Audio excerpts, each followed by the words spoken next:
दोस्तों, अगर आप रेलवे के किसी भी एग्ज़ाम की तैयारी कर रहे हो, लेकिन मैं इस वीडियो में स्पेशली रेलवे एनटीपीसी के एग्ज़ाम को कवर करने वाला हूं और आप चाहे तो दूसरे एग्ज़ाम को भी इसी तरीके से आप अपनी तैयारी को ले सकते हैं। लेकिन मेरा पूरा का पूरा इस वीडियो में बताने का मकसद सिर्फ रेलवे एनटीपीसी को लेकर के है।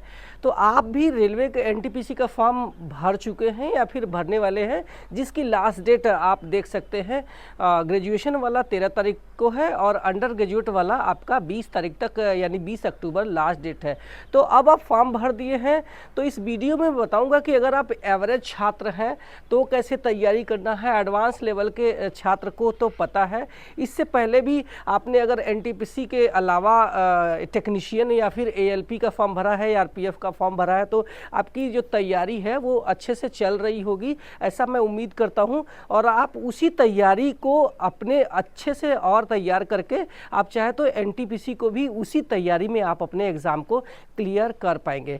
लेकिन इसमें बहुत सारे लोगों ने पहली बार फॉर्म भरा है, तो उनको बहुत सारे मन में डाउट है कि मैं किस तरीके से एग्ज़ाम दूं, किस तरीके से तैयारी करूं, जिससे कि इसमें हमारा एक पोस्ट हो जाए। तो मैं आपको बता दूं कि इसके जो एग्ज़ाम है इसमें आप एक ही मतलब तैयारी से, यानी अगर आप ग्रेजुएशन लेवल की तैयारी आप कर रहे हो तो आप यकीन मानो उसी में आपका अंडर ग्रेजुएट लेवल का भी तैयार हो रहा है पोस्ट है। तो आप ग्रेजुएशन लेवल की चाहे जो भी पोस्ट पे जाना चाहते हैं, चाहे आप गुड्स ट्रेन मैनेजर है, चाहे स्टेशन मास्टर है, और चाहे ऑफिस के जो टाइपिंग वाले क्लर्क है वो, या फिर आप कॉमर्शियल कम टिकट सुपरवाइज़र है उसको, या फिर आप अंडर ग्रेजुएट वाली जो पोस्टें हैं सीसीटीसी है, चाहे आप ट्रेन क्लर्क है या फिर ऑफिस के क्लर्क बन सकते हैं। आपको इसी तैयारी में, एक ही तैयारी में आपके हो जाएगा।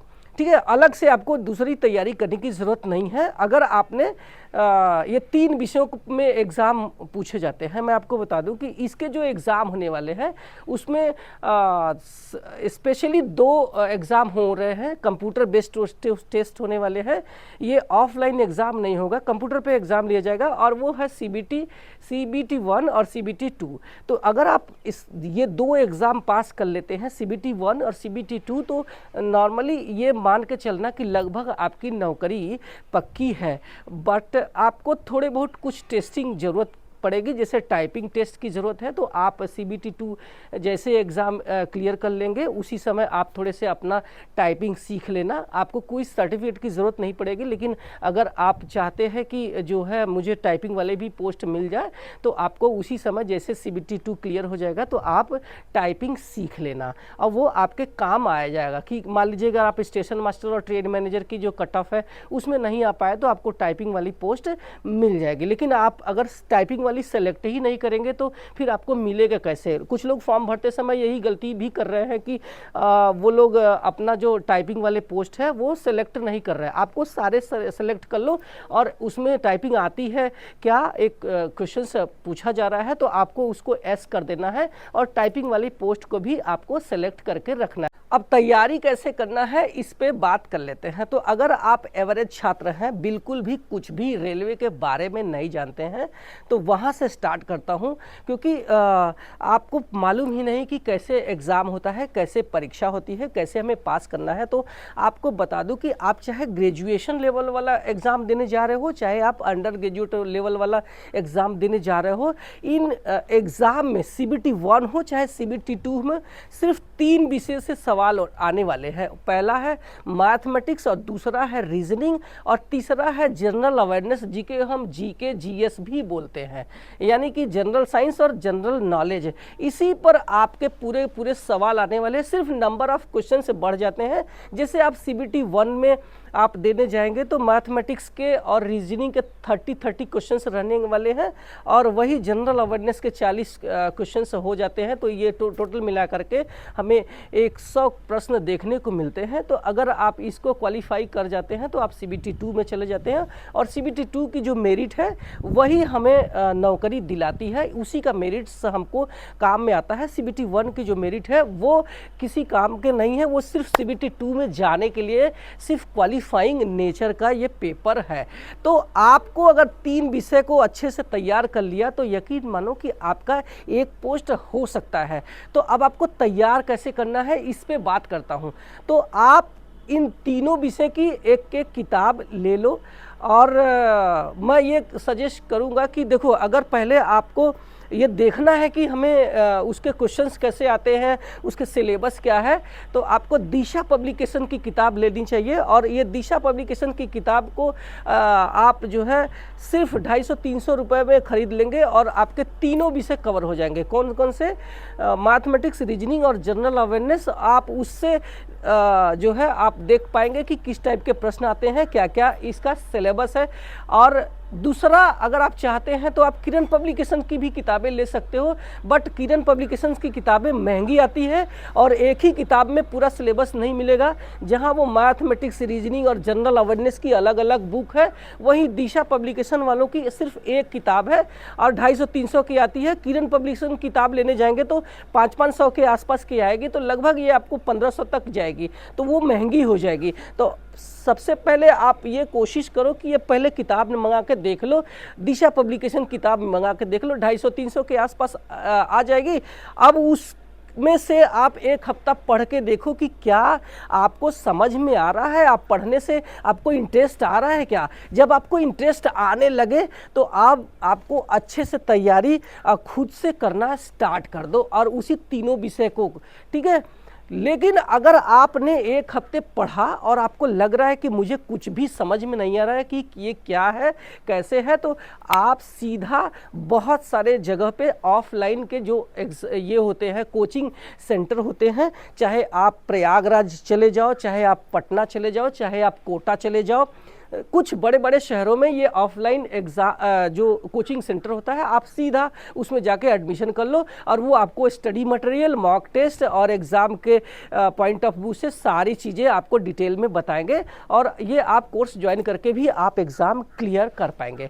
लेकिन अगर आपसे किताबें से पढ़ने से समझ में आ रहा है तो आप अच्छे से उसी किताब करके तैयारी करके आप उस एग्ज़ाम में दो। और उसके अलावा आपको लग रहा है कि ये कम पड़ गई है, अब हमें इंटरेस्ट आ रहा है, तो अब आपको शिफ्ट करना चाहिए जो किताबें हैं मैथमेटिक्स, रीजनिंग और जनरल अवेयरनेस की, उस किताबों को मंगा करके और उनके क्वेश्चंस बैंक पर ज़्यादा से ज़्यादा फोकस करना है। और इसके साथ में आपको कुछ मॉक टेस्ट भी आते हैं, तो कुछ एप्लीकेशन है, जैसे हमने देखा है टेस्ट बुक में भी बहुत सारे मॉक टेस्ट है, तो आप मॉक टेस्ट लगवा लो। क्योंकि मॉक टेस्ट देने से, मॉक टेस्ट होता क्या है, बेसिकली वो लोग एक क्वेश्चंस पेपर सॉल्व कराते हैं जो कि टाइमर के साथ में रहता है, तो आप कितने पानी में हैं आप अपने मॉक टेस्ट से समझ जाएंगे। तो आपका जो स्कोर है वो कोशिश ये करना है कि 70+ ही रखो, इससे कम मत रखो, क्योंकि यही जो कट ऑफ है इसके ऊपर ही हमें जाएगा, चाहे आप किसी भी कैटेगरी में हो। 120 में से आप 70 के पार ही आप अपने टारगेट मान के चलना। तो ये तो आपकी जो तैयारी हो गई है कि कैसे हमें CBT 1 निकालना है। तो CBT 1 में पासिंग मार्क बता दूं कि जनरल EWS में आते हैं तो 40% का जो पासिंग मार्क है उतना होना ही चाहिए। अगर आप उससे कम करते हैं तो आप एटलीस्ट फेल हो जाएंगे। ऐसे ही आप SC या फिर OBC में आते हैं तो 30% आपको पासिंग मार्क चाहिए, उतना आप कम से कम करना और उससे ज़्यादा ही आपको करना है क्योंकि आपको मेरिट में आना है। इसके अलावा अगर आप ST में आते हैं तो आपको 25% मिनिमम पासिंग मार्क है, वो आपको करना चाहिए। इसके अलावा एग्जाम सेंटर में जब जाएंगे तो आप गलत क्वेश्चन से नहीं करना है, सिर्फ आपको सही करना है क्योंकि निगेटिव मार्किंग वहाँ पे है और 1/3 का निगेटिव मार्किंग है। अब ये CBT 1 पास कर लेते हैं तो आपको CBT 2 में के लिए बुलाया जाएगा और CBT 2 में सही सेम टू सेम प्रश्न रहने वाले हैं, नंबर ऑफ क्वेश्चन बढ़ जाएंगे, मैंने बता दिया है। वहाँ आपको अच्छे से तैयार करके जाना है और यही तैयारी जो आपने CBT 1 का किया है यही तैयारी ही काम आएगी CBT 2 के लिए भी। और CBT 2 का एग्ज़ाम पास कर लेंगे तो अब यहाँ से आप पोस्ट वाइज आपकी जो है प्रेफरेंसेस के आधार पे आपकी मेरिट बनेगी और आपके मेडिकल के आधार पे। जैसे मान लीजिए कि अगर आप आँख में चश्मा लगाते हैं और आपने अपने पहले नंबर पे स्टेशन मास्टर ही रख दिया है, लेकिन आपकी आँखों में चश्मा लगा है, तो आप उस मेडिकल में ही फेल हो जाएंगे और हो सकता है कि आपको दूसरे पोस्ट ही ना मिले। लेकिन अगर आपकी आँख में प्रॉब्लम है और आप विकलांग हैं और आपने अपने पहले पोस्ट पर आपने कोई टाइपिंग वाली पोस्ट लिया है, तो आपको चांसेस पूरा है कि आपको टाइपिंग वाली पोस्ट में दे दिया जाएगा। और क्योंकि आप चूंकि स्टेशन मास्टर के लिए फिट नहीं है, तो आपको अगर कम मार्क है तो आपको उस समय देखा जाएगा कि आप उस लायक है या नहीं है। ये कि आपने गुड्स ट्रेन मैनेजर को अपनी पोस्ट में प्रेफरेंसेस दे करके रखा है, तो आपका जो CBT 1 होगा, CBT 2 होगा, इसमें किसी भी प्रकार का टाइपिंग टेस्ट की ज़रूरत नहीं है। वहीं स्टेशन मास्टर आपने सेलेक्ट किया है, तो जैसे CBT 2 क्लियर हो जाएगा, वैसे ही आप साइको टेस्ट यानी एप्टीट्यूड टेस्ट जो कि ऑनलाइन होने वाला है, उसकी तैयारी पर लग जाना। और वो मुश्किल से 10 से 15 दिन में आप अच्छे से अपना जो साइको टेस्ट है उसको तैयार कर लेंगे। वहीं CBT 2 क्लियर हो जाएगा तो आप टाइपिंग स्टार्ट कर देना और वहाँ पे आपको एक टाइपिंग टेस्ट करवाया जाएगा। और अगर आप टाइपिंग टेस्ट में फेल भी हो जाते हैं, लेकिन अगर आपने अच्छा स्कोर करके रखा है, तो आपको नॉन टाइपिंग वाली पोस्ट भी मिल जाएगी। तो ये एक डिटेल में हमने बताया है कि आपकी तैयारी कैसे करनी है ताकि आपका एक पोस्ट हो जाएगा। और जैसे ही आप CBT 1 CBT 2 क्लियर कर लेंगे, वैसे ही आपको टाइपिंग जहाँ पे ज़रूरत है वहाँ पे टाइपिंग करवा लेंगे, और जहाँ पे आपको एप्टीट्यूड टेस्ट यानी स्टेशन मास्टर के लिए साइको टेस्ट की ज़रूरत है वहाँ पे एप्टीट्यूड टेस्ट करवा लेंगे। और उसके बाद आपको डॉक्यूमेंट वेरिफिकेशन के लिए बुलाया जाएगा, और डॉक्यूमेंट वेरिफिकेशन क्लियर होने के बाद आपको एक मेडिकल एग्ज़ाम से गुजरना पड़ेगा, और उस मेडिकल एग्ज़ाम को क्लियर करने के बाद आपको अपनी मनपसंद का पोस्ट मिल जाएगा। और आप जिस जोन में फॉर्म भरे हैं उस जोन में कोई एक डिवीज़न मिलेगा। जहां बहुत सारे लोगों को जोन तो पता है लेकिन डिवीज़न नहीं पता है। जैसे भारतीय रेलवे में पूरा का पूरा 21 जोन को बांट दिया गया है, वहीं हर एक जोन में 5-5 6-6 डिवीज़न भी है। जो छोटे छोटे डिवीज़न है और डिवीज़न का जो हेड है वो DRM होते हैं। तो आपको एक मतलब जोन के अलावा एक डिवीज़न अलॉट हो जाएगा और वहाँ पे आपकी पोस्टिंग हो जाएगी। इस तरीके से आपकी ड्यूटी स्टार्ट हो जाएगी।